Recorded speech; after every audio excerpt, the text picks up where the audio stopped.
Katherine, I'm going to have you just introduce yourself, first name, last name, and then where you're with and kind of what you do for work.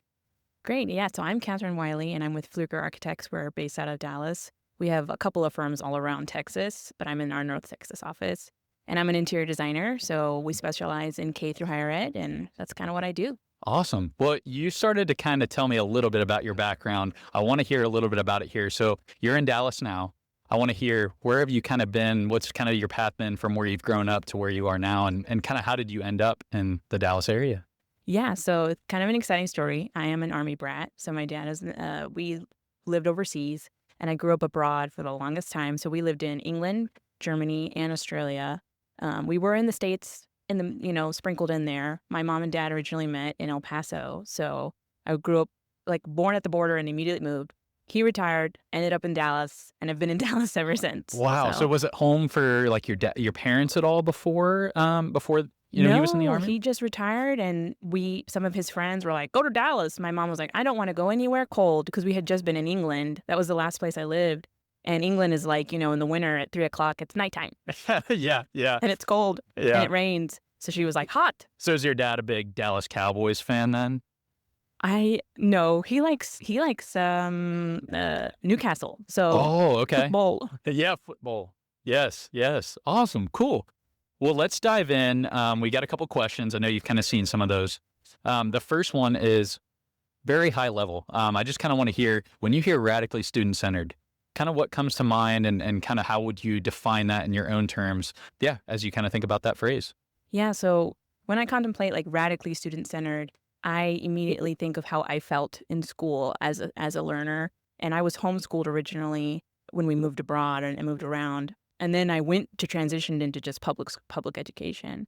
And it was kind of a big, abrupt change for me. So as an interior designer, I like to think about the intersection between psychology and neuroscience and how spaces can make people feel. So when I think of radically student-centered, I'm like, how can I design a space that I think is really going to elevate and enhance the performance and the cognitive and emotional aspects of a student? It's kind of a broad, high-level view, but I really think of how does this space going to make a student feel? Awesome. Well, so that kind of probably leads in. You kind of said that you did interior design, like library spaces before. Now you're kind of in education. Would you say that that perspective is kind of what got you into doing more educational projects? Yeah, I think, well, when I was designing in a religious firm for a while, I did a kind of a special education wing in their learning center. And I think that was the beginning of my research, that I started to really understand how much space and form and transparency and colors and light really start to affect our emotions. And the research that was pretty early on there about that. And as I moved into library design and just how much is about creativity and maker spaces, and then into education, how it just niches down even more, the focus on how these kids are feeling, how they're doing, getting those performance metrics. It just kind of was this natural progression. And then it was I remembered my early research, and I started to research again more of what about how we feel in these spaces? Oh, that's awesome. That's awesome.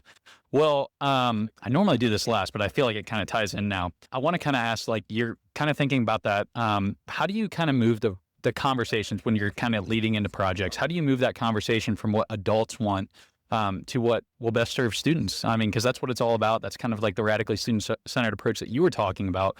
I kind of want to hear from you. How do you kind of move that conversation in your own work and day to day?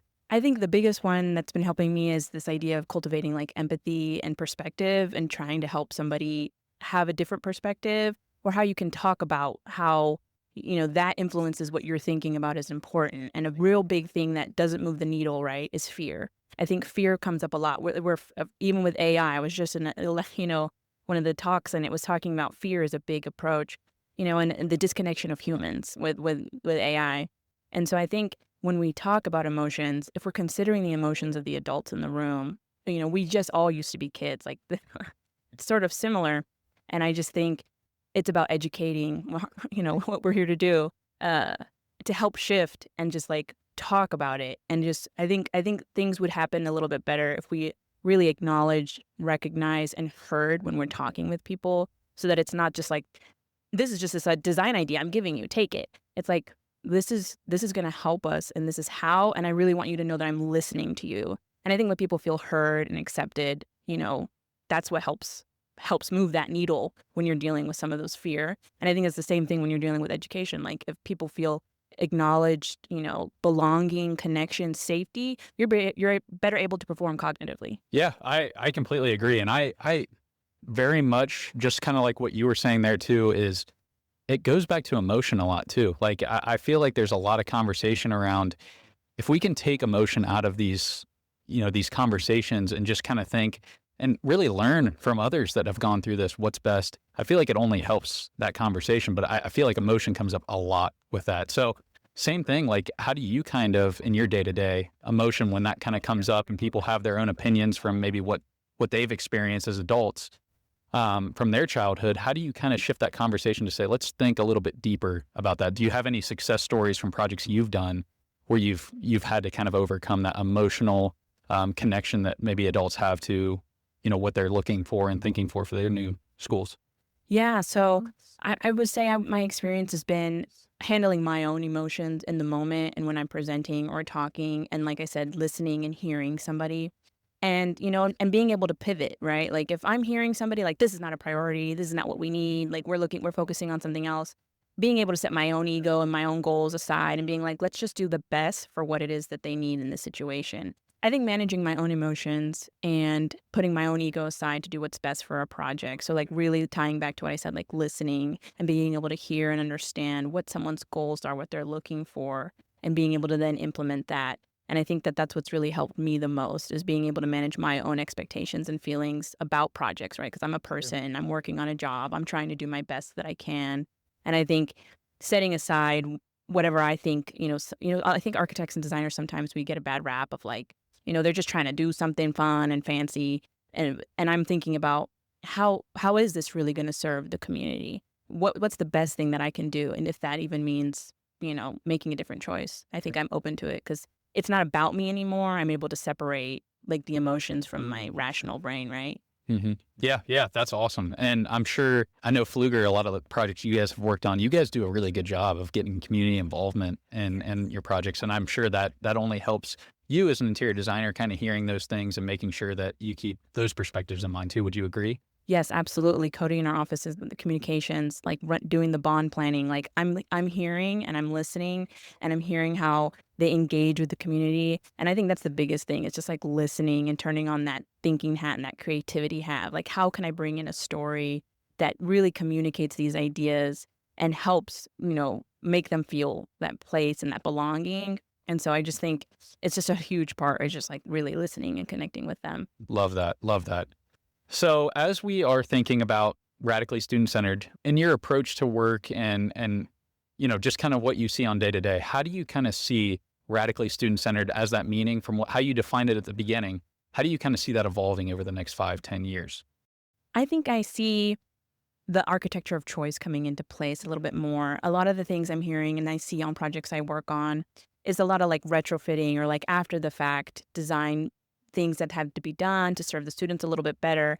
And I'm thinking, how can on the front end we incorporate things earlier on? Like some of these things I'm talking about designing materiality, acoustics, and like lighting, more lighting controls, right? More classrooms having the ability to optimize their lighting for what they're doing during their day. Even if that's dimming the lighting down a little bit, if there's some overstimulation happening within the classroom, because circadian rhythm lighting is something that I think is really big and that's coming more forward. And right now it's mostly used in maybe like health and, recovery center design. But I'm thinking, how does like health and like lighting and sound just become incorporated even way early on? We design for sound, of course, right? But I'm thinking more standards. We're moving to like concrete materials on floors. It's kind of like, how do we account for sound?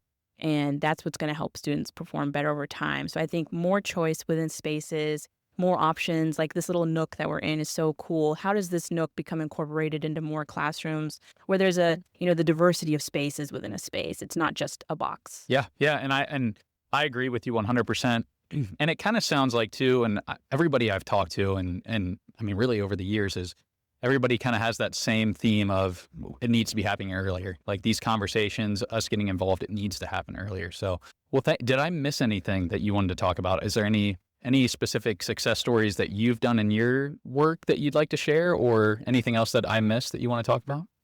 Well, no, I can't. Not that I can think of. Cool. Yeah. Awesome. You did great. Thank you.